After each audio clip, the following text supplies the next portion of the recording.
তিন ব্যক্তিরা সোয়াব পাবে না। এক, যাদের দল ইসলাম না সে কোনো সোয়াব পাবে না, আল্লাহর ঘোষণা।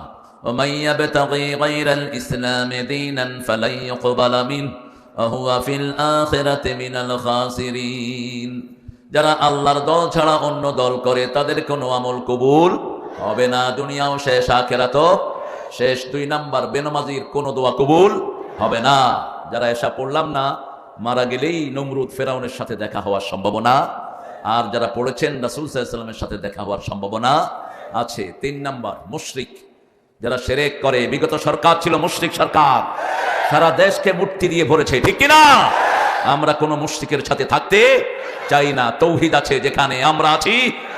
এই 3 রোগে যদি কেউ রোগী হন, এখন তওবা করে শুধরিয়ে নেন, তাহলে আপনার জীবনের কথাগুলো কবুল করবেন কে?